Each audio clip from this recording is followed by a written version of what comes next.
Well, this is my favorite grandma on the internet, charging her family for Christmas dinner. I love it. I would love to see more of this energy. Before I get into the details of that story, which I love this story, except for one part. Someone who is child-free and is like the fun aunt and, you know, is like the wild, crazy, like whatever, free spirit artist, like bleh, whatever. Like I'm like not like the responsible. I just recently learned what a 401k is. Like I am not like the person who's ever like organizing a giant Christmas and feeding everybody, right? And at the same time, as a storyteller and a journalist and a very curious person and someone who cares about women a lot, one thing I have noticed among my friends and family members is that a lot of people, especially men, love to go to Christmas dinner or whatever holiday it is.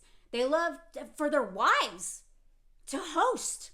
They love benefiting from all these meals, but they do almost nothing, literally nothing to make that thing happen. Now, not all men, okay? Definitely not a lot of the men that I know. But I can't tell you how many women in my life have been like, yeah, my husband wants to throw Christmas again at our house.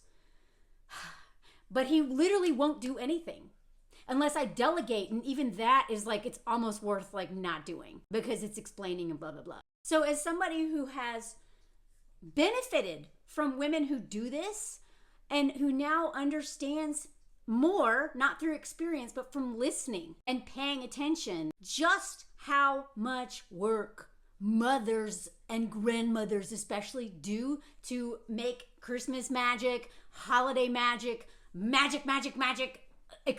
social fabric building stuff. That's why I want to talk about this. And that's why I would be happy to pay grandma $15 for a meal any day. Because this story isn't about charging for the food. It's an extension of a much needed ongoing conversation about women's work being free and undervalued and never paid for. So the food cost and housing cost and all that stuff, yeah, sure, that is also important. But it's the time to plan and be like, hey, can you send the money? Or, you know, like, what time, who's bringing what, like the coordinating of all that stuff, the emotional labor, the mental labor. There's so much. And then also, because women usually have their thermometer up the butt of everyone in the family, they also can predict some sort of drama that's gonna happen, and they kind of like troubleshoot behind the scenes so that Uncle Jack doesn't toss Uncle Charles out the window. You know, whatever, that's a dumb example. So I'm gonna link my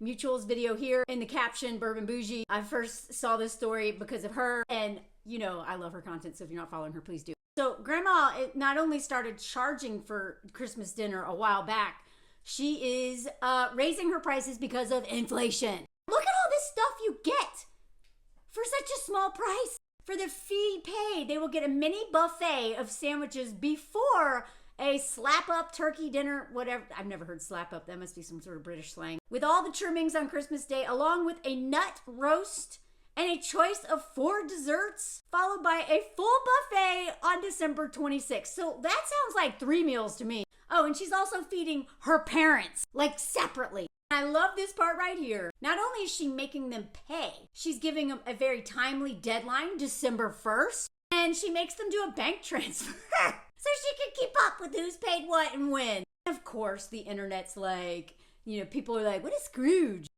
If I recall who Scrooge is, Scrooge, like, screwed over everybody.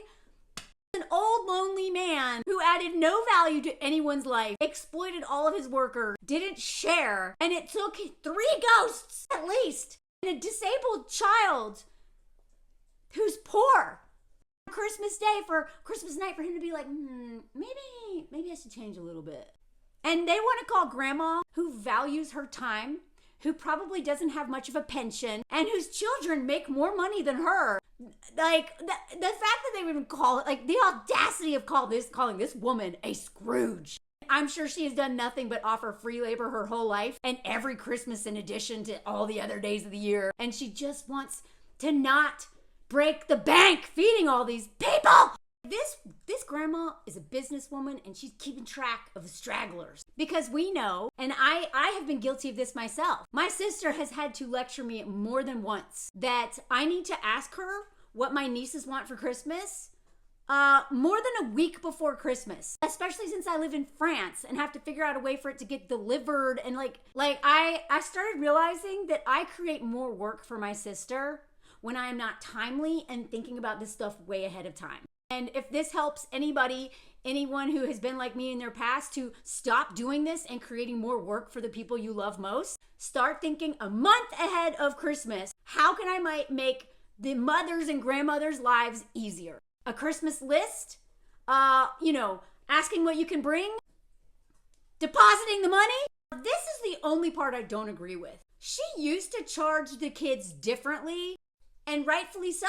She explained that the price discrepancy has to do with the children's careers. Her sons are full-time workers and her daughters work part-time and have to pay for their kids' dinner bills too. Look at this crap, okay? Well, stop listening to people on the internet because it's probably mostly men and women who do not value their own time and labor yet who are saying this crap. She's like, I've put the girls' prices up this year by £2 because I did get a bit of stick, I guess that means crap, from people saying that I was being sexist. Oh. Yeah, that's definitely men saying that. Sexist for understanding.